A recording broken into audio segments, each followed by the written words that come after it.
felt my best and my worst, learned my lessons. No matter how hard my life would treat me, I'd always get right back up, never worry. 'Cause I got a million reasons to keep holding on. Yeah, I got all that it takes to win and overcome. What I got is just a feeling, but it's oh so strong. It goes on and on, on and on. There's something going on inside of me. I feel it growing stronger every beat. I never just believe in what I see, 'cause I can feel the energy, energy.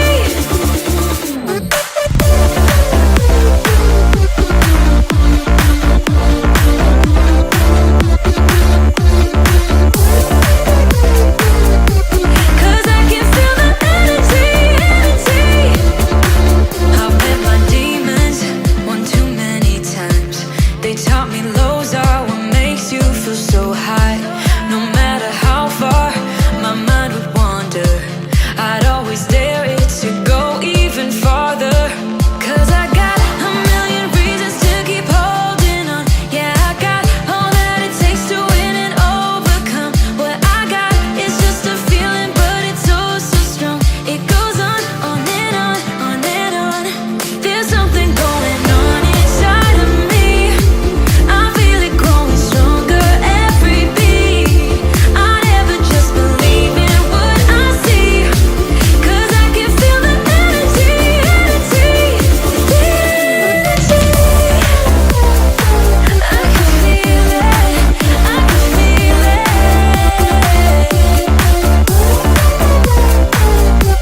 'Cause I can feel the energy, energy. Oh, I can feel it, yeah. Oh, I believe it, yeah. There's something going on inside of me. I feel it growing stronger every beat. I never just believe in what I see, 'cause I can feel the energy, energy. I can feel it, I feel it. Oh, 'cause I can feel the energy, energy. COP26, will that affect or not corporate businesses? Welcome to this Green Live. We are in the episode 13 with a new look and feel, but the same energy, actually even more energy than ever. It's so great to have all of you here. Thank you so much, Carlos Stamati and Adriana. Welcome to the show. We can feel the energy. Absolutely, absolutely. So Adriana, Hello, Pedro. you have a very good theme for us today. Can you walk us through what is going to be the topics of the day? Sure. So today we're going to talk about COP26, which is a point that Pedro has challenged us to take for this green life. And first of all, I would like to introduce a little bit what is COP26. So COP26 stands for Conference of Parties, which is basically the convention from the United Nations which regards climate change. Lots of heads of states, climate experts, and negotiators are joining that conference. And this year is going to be held in Glasgow in UK. And like I was saying, it's the 26th annual session. That's why we call it COP26. The last one we had happened in Madrid, in Spain, in November 2019. And it was called COP25, by the way. Greta Thunberg gave a big speech at that event about how we don't feel the urgency and how leaders of the world are not really making big changes that we actually need. And actually, that meeting ended 2 days later than planned, and it finished with lots of big issues unresolved, like you would imagine, because that's not easy, of course, for so many countries to agree on such a complicated complex, let's say not that complicated, but complex topic. So what they did arrive to, it was an agreement to cut carbon dioxide. And in this conference that will happen in Glasgow, they are supposed to come with a plan. And they're supposed to agree on that steps to reduce the carbon emissions. Well, Something else that I do not agree on is offsetting and also the financial aid Adriana? for aid for developing actions. Yes, Carlos, please. Yeah, so just a different view to challenge this from the beginning. Yes, it was great that Greta was there. Unfortunately, a lot of oil and gas lobbyists were also there, probably trying not to reach the agreements that the world needs, and they were pretty successful in Madrid. By the way, remember that it was done in Madrid because it had to be canceled last minute. It was going to be in Chile. And I'm saying this because who organizes this and what kind of preparation, what kind of initial lobbying for all the parties involved is extremely important. So I think it's great news that this year is in the UK and it's in Glasgow, because I think the government, the local government, together UK and Italy, as you know, that they are both organizing this, are doing a lot of efforts before this happens. So just to point that out. Yes, that's right. Thank you, Carlos, for the comment. There is a pre-COP happening in Milan, the beginning of October, just to prepare that meeting. So going back now, there are four goals that they have been declared for this conference, and they are regarding the agreeing a step change in commitments to emissions reduction, strengthening adaptation to climate change impacts, getting the finance flowing for climate action, and enhancing internal collaboration on energy transition, clean road transport, and nature. And for the first one, which regards the emission reductions, I would like to give it to Stamatia to give us more details on that. Yes, sure. Thank you, Adriana. Before we discuss about the greenhouse gas emissions and reductions, it's good to give a summary of what are the European Union's targets. So if Pedro can use the slides. So European Union has the slides for goals and targets. The European Union has a vision, a long-term strategy and it aims to be climate neutral by 2050. And what it means climate neutral, to become an economy with net zero greenhouse gas emissions. This stands at the heart of the European Green Deal, and also it is in line with the Paris Agreement. To achieve this vision has set two targets. The one is the 2020 Climate and Energy Package and the 2030 Climate and Energy Framework.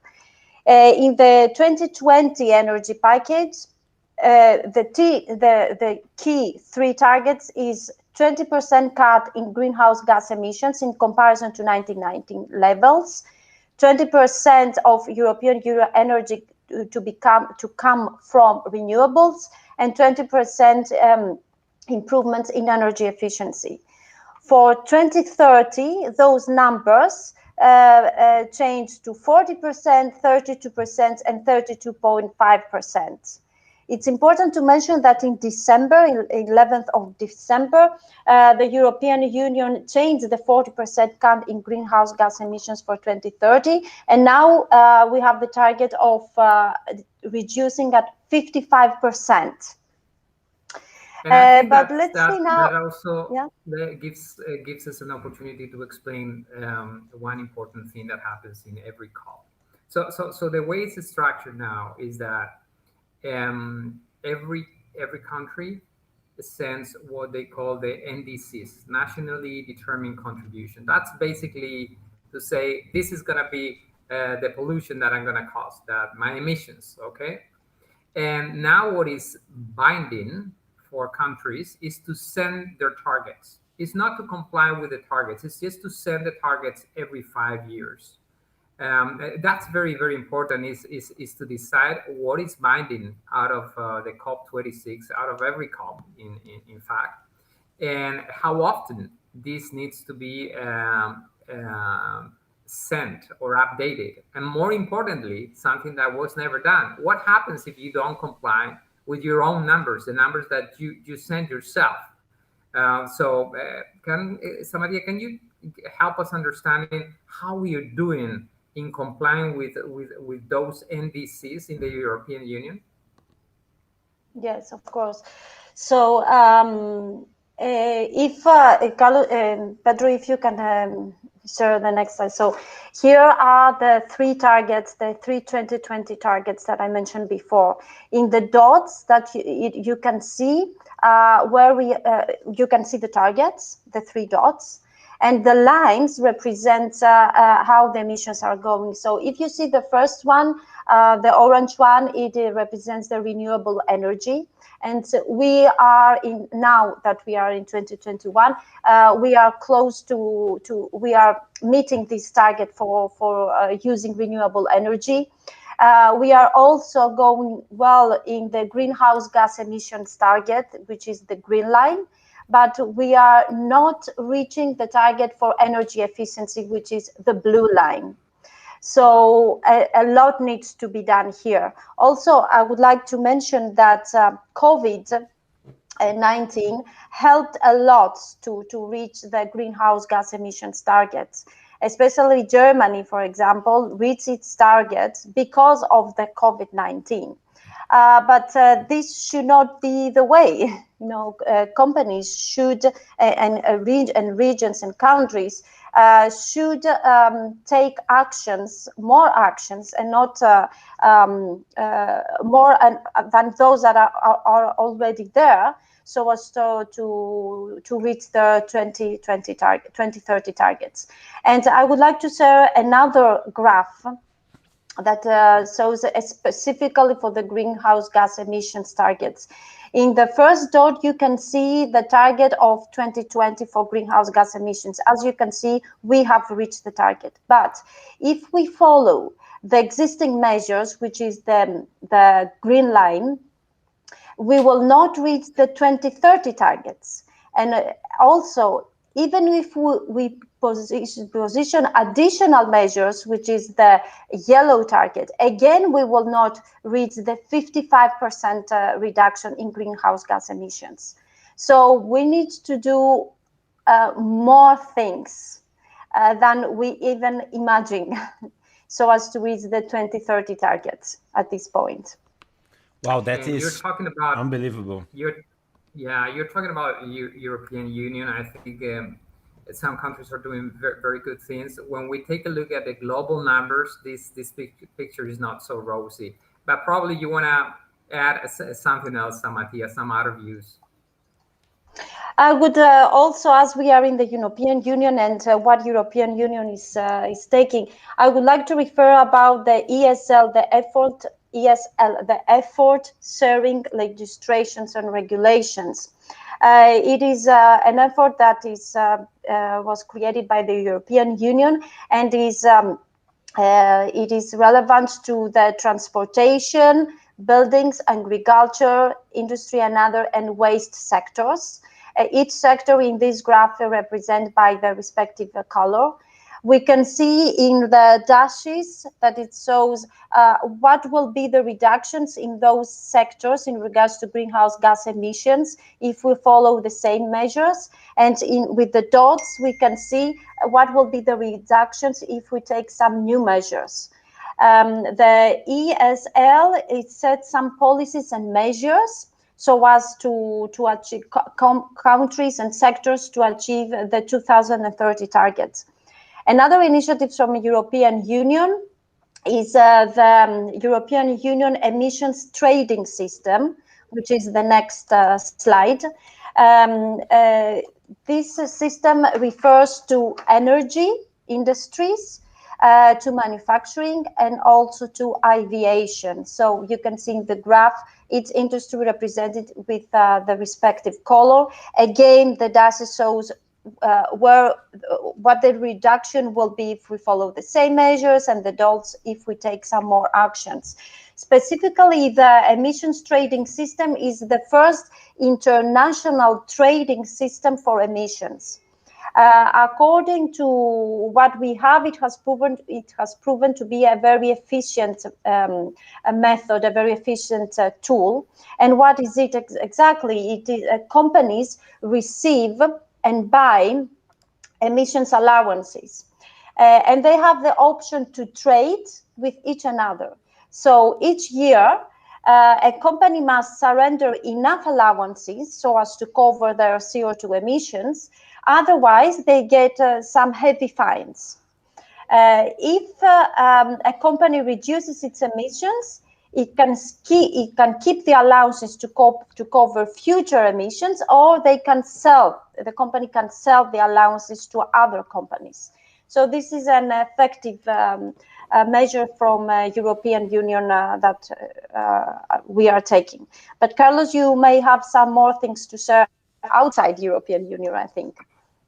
Yeah, thank you. Let's take a look. And I would love also the audience to tell us how they feel if in their country things are going the right way or not. What you have in front of you is how different regions in the world, China, the European Union, India, South Korea, the USA, are putting together these massive COVID-19 funds.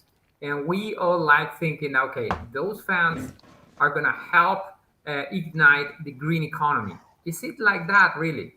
So unfortunately, as you see in the screen, it is painted in green when those funds are subject to a sustainability approach. So there's not very much green in many regions. Unclear in China, little in Europe, nearly none in India, very little in South Korea, in the USA, there's nothing. So let's hope that changes with the new administration. But we're missing a big opportunity of tying those funds to a green recovery. And that should be something to be addressed in COP26 in Glasgow. Can we react quickly and really tie those funds to a green recovery? Now, let's step back and if we're talking about COP26, is because there has been 25 prior to this point.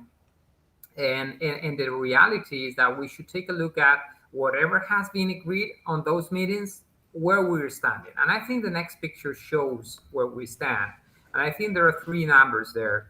The lower one is the 1.5 Paris Agreement goal. Okay, that would be the ideal, to be well under 2 degrees, so 1.5 degrees increase in average temperature in the planet.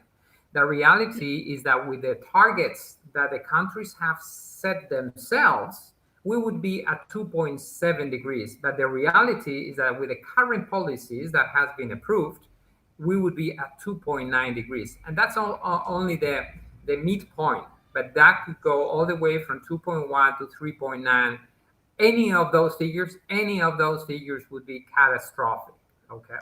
Let's dig deeper into what it means in terms of where we would be with the different scenarios. In the next picture, what you see is a representation not only of where we're going to be in 230 or 250, but where it would take us into 2100. So probably not a lot of concern for you, but definitely for your kids. You see that if we are not close to the right point, and we continue getting farther and farther away with time, that worsens a lot. So you have the green light that shows where the Paris Agreement should take us, and all the other lines where the reality is taking us. So now, who's doing their homework?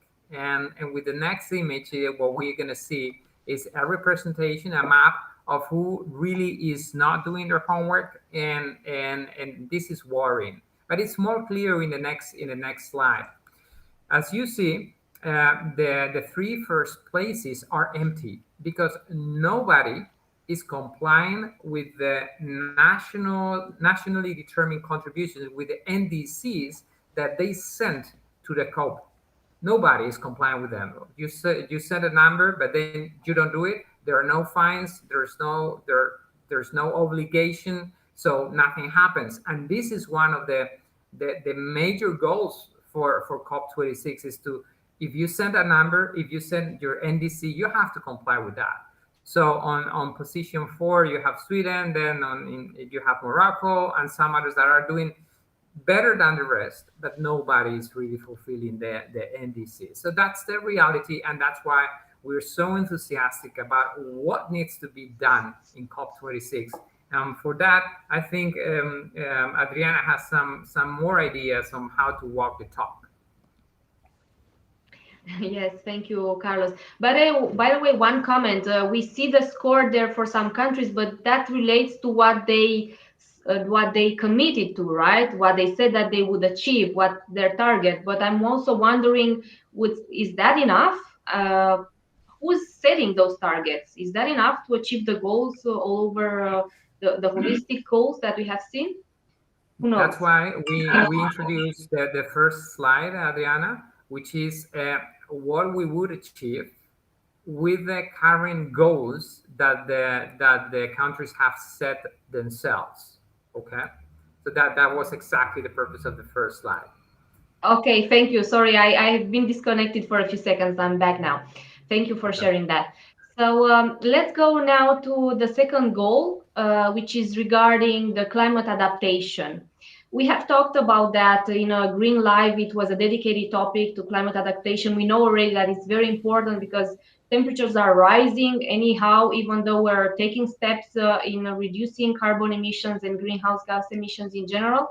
So this means that countries need to take steps in adapting businesses and not only the entire food system, water system, cities, infrastructures, and so on, to take the challenges that come with climate change. Yeah, so we are facing floods, droughts, heat waves, and so on. So we need to take care about how we can cope with that in order to ensure that we live in a sustainable way.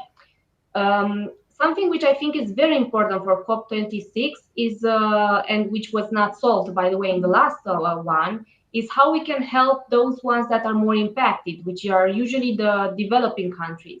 They are the ones which are the poorest and also have less opportunities and possibilities to adapt on climate change. Therefore, we need to make sure that there is a global collaboration in helping them to adapt to climate change. Also because you see how things work nowadays. We have global supply chains. What happens in Chile and China impacts all the world, for example. So we need to take care of those countries as well. Just to make a few examples about what they are doing on climate change, how they can adapt. We have seen also the consequences of the pandemic. Whenever one country is hit, we face problems of ensuring what we need in our global supply chains, providing the food for those countries, the water, and so on. So these are really important things, and we need to collaborate all together to solve those issues as well. So talking about financial flows, oh, thank you, Pedro, for sharing that. It was something that we shared also in the Green Life. So why adaptation is that important? Because we see, and we have seen it also before with the greenhouse gas emissions and with the global warming, the higher temperature we have, the higher problems we get. So we cannot take those problems. There is a certain point where there is no turnaround, and we need to try as much as we can to keep the 1.5 degrees maximum 2 degrees pathway. So going now also to the financial flows, because investment is very important in order to cope with climate adaptation, but also reducing emissions and so on. Carlos, I know you have prepared some more on that topic. Can you please share with us? Yes, sure. So money talks. That's it. The first thing is that in COP 2025 in Madrid, there was an agreement to really enable 100 billion annually for developing countries to fight climate change. And there was not a precise way to do it. Again, no clear commitments, and that didn't happen. Now in COP26, another piece of homework that the nations have is really help understand how that's going to be articulated. For starters, those countries, in the majority of the cases, were not the ones that caused climate change, and they don't have the resources to do it. So we need to clarify how we're going to put the money in the right hands. Now, having said this, we need to understand where are the big rocks. I mean, it's great that Norway is fighting climate change, but they are not going to really move the needle in terms of the macro numbers. And those that move the needle are China, the US, India. So those are the big contributors, and we need to make sure that things happen in that space. Of course, the European Union is also a big contributor. And I would like to talk a little bit about something that Stamatia mentioned, which is the ETS, that trading system, because I think it connects both worlds. Not pun intended. So if the European Union is creating a system to trade carbon, so imagine that you are a company and you are polluting. There's nothing you can do. Okay, you are polluting. You have an option to buy pollution rights with a project that is in a developing country.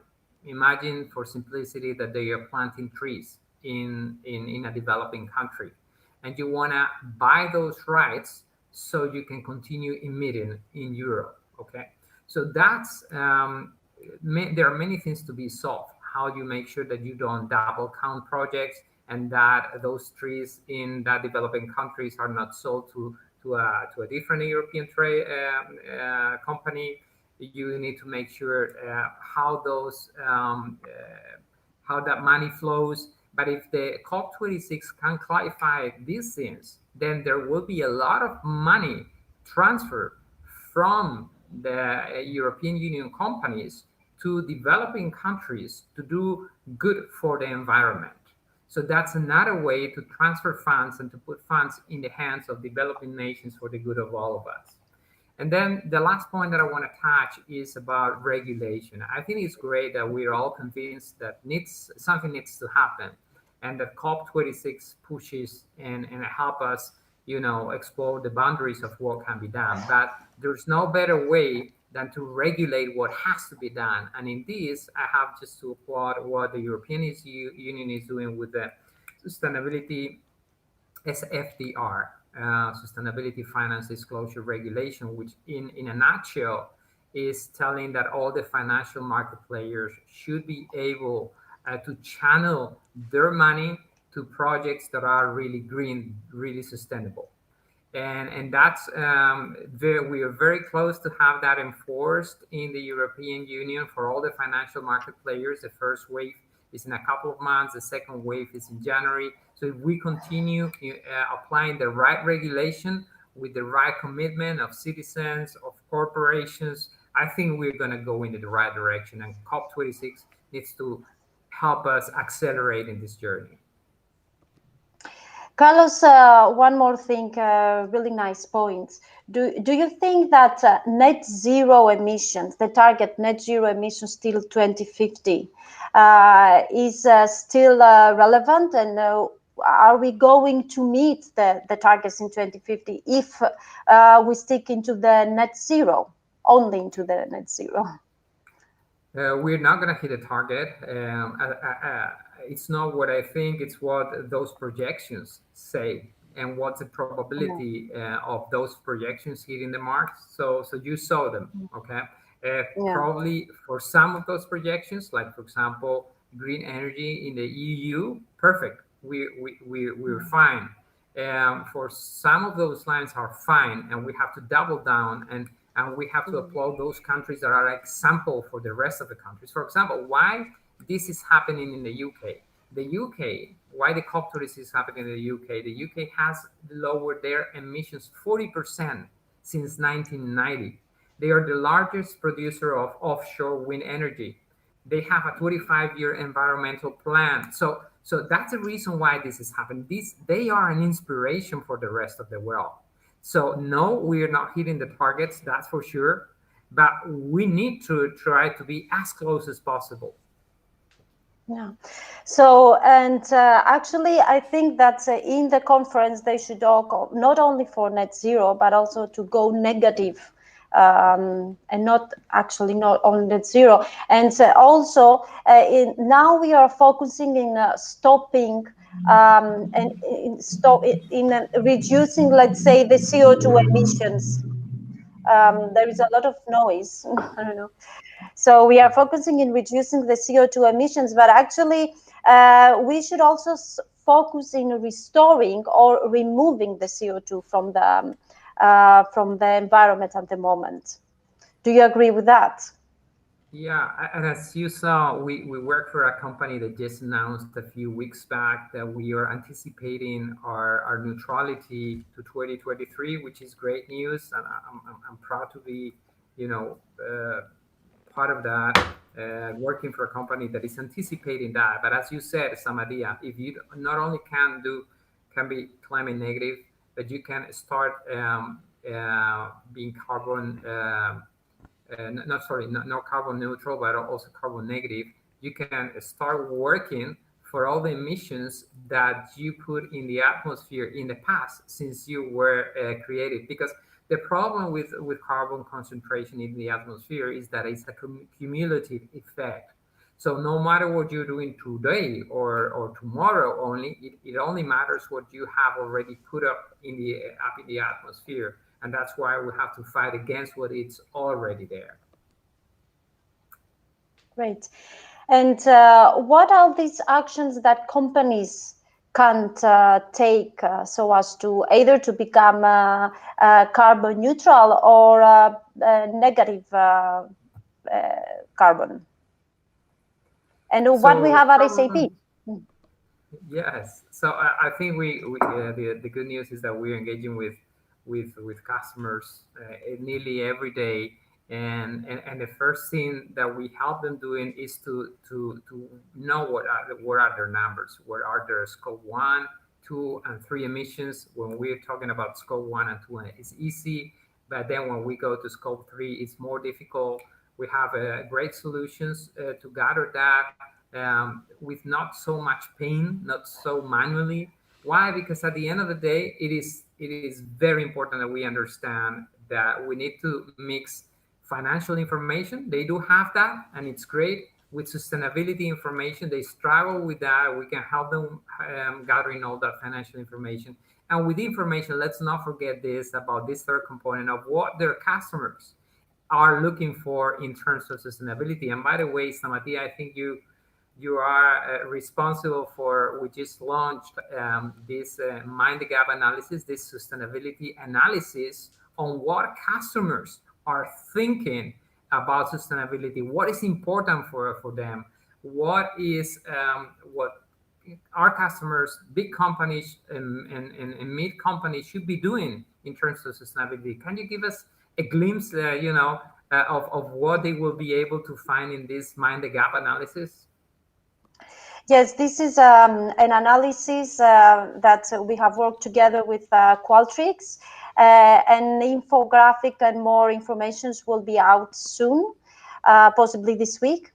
And so actually what we have found from that is that citizens and every one of us, actually, what it needs, they need awareness. They need to be aware of what is green. Also to be aware of which are the sustainability policies of the favorite brands, either if it has to do with utilities, with food, fashion, or any other industry. Also, they want transparency. And they want transparency of the raw materials that are being used, for example, for the food.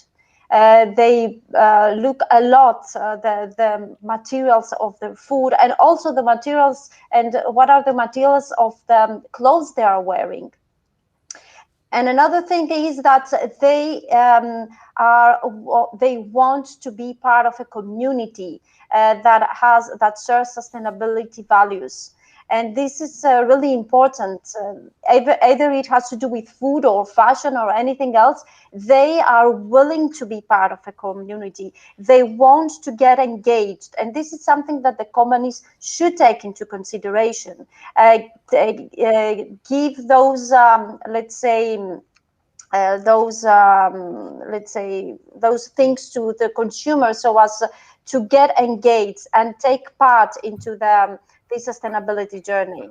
And I think this ties perfectly with why COP26 is not a community. There's no one, not single country that can tackle climate change on its own. There's no single consumer that can tackle climate change on its own. And that's why COP26, those 195 different states and the European Union as another signature, need to be together and need to agree on actions. So my question is, Adriana, what are your expectations in terms of objectives? I think you already mentioned a couple of them. Is there any other objective that you think they should be taken seriously in COP26? Well, definitely they should agree on a plan, on a step-by-step plan to reduce their emissions. Like I was saying, that would be the first goal. And second, I really think that they really need to look at how they can use investments and direct them in the right way in order to reduce emissions, to fight climate change, adapt to climate change, and also help the developing nations around that. And one thing that I totally agree with you, Carlos, is that we should, I mean, okay, it's good that we started to report, but now is the moment to take action and not do only reporting, but also do much more in order to fight the climate change. Just a few comments from my side. Yes, in the last COP, there were, I don't know if you remember, there were a lot of protests in the street because it was perceived as a failure. A lot of young people on the street. Okay, I think we have a lot to say, not only as companies, but also as citizens. Make sure that we walk our talk. Make sure that we work in that 5-tap strategy that we mentioned already in some of our green life. So my call for the audience today is you have 3 hats on top of you. The first hat is you're a citizen. You have a lot to say on what you do, what you consume, how you behave, how you educate your kids. By the way, I want to say one thing. In this Mind the Gap analysis, we're going to uncover some things that were unexpected for us. For example, we thought that younger generations are more concerned about the green thing, are more aware, and we're going to unveil that that's not the case, unfortunately. So your first hat, you are a consumer. Your second hat is probably you work for a company. So your company, you need to push your company, you need to help your company being greener and take action, not only, as Diana is saying, reporting, but reporting and steering your company.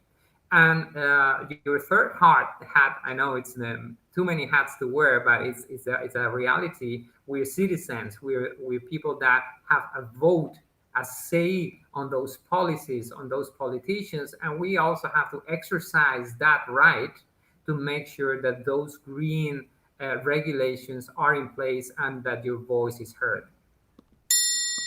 Super well said, Carlos. This is amazing. Thank you for thumbs up, rain. Wow, what an effect. Thank you, Pedro. By the way, I think we need to let our audience know that next week we have the SAP Sustainability Summit on Wednesday and Thursday, and I think Pedro also has a video for that. And the next Green Life will be postponed to the next week because we want you to be in that event. So please take the time to register. And then in the next Green Life, we're going to take this time to comment on the event results and so on. Well, and from my side, I have something special to tell you. We are having a mission here of helping business leaders to take better decisions that are more sustainable and will secure their businesses in the future. So what you see in front of you now is a QR code that will take you to the SAP Cares website. So I encourage you to go there and get new resources and materials, videos and content that will help you have a conversation with your management, a conversation with your board, and engage everybody in your organization. So I strongly recommend that you go and visit the SAP Cares website on this page right here. So everybody, we actually have covered a lot of things today. Any final considerations before we come to an end? I just want to do a call to action here to be part of our sustainability event next week. It's a 2-day packed agenda. We're going to bring a lot of external speakers. I think we have more than 70 speakers in that event. Around 40 of them are external speakers. So it's not an SAP event. It's a very rich event with very different points of view. We're going to also take advantage to do product announcements, to give a roadmap to our customers, and to create a community. So really encourage you to take part of that 2-day event. You can select the slots that you want to go in. In any case, if you finally miss it, as Adriana mentioned it, we will be here with a wrap up the week after. But my recommendation is be part of this event. And by the way, if you do, we will be restoring 100 square meters of forestry. So just by doing that, you're doing good. Adriana, Stamatia. Great. Thank you, Carlos, for So- sharing that and enforcing the message. Yes. Thank you, Carlos, and waiting to hear everything that it will be said into the Sustainability Summit now. Well, that brings us to our final leg of the show, right? So we are really very excited that this happened. Come to the next one. You will not miss the opportunity. Thank you so much, Carlos, Stamatia, Adriana. It's great to have you here. See you next week. I've been to heaven. I've done my best and my worst, learned my lessons. No matter how hard my life would treat me,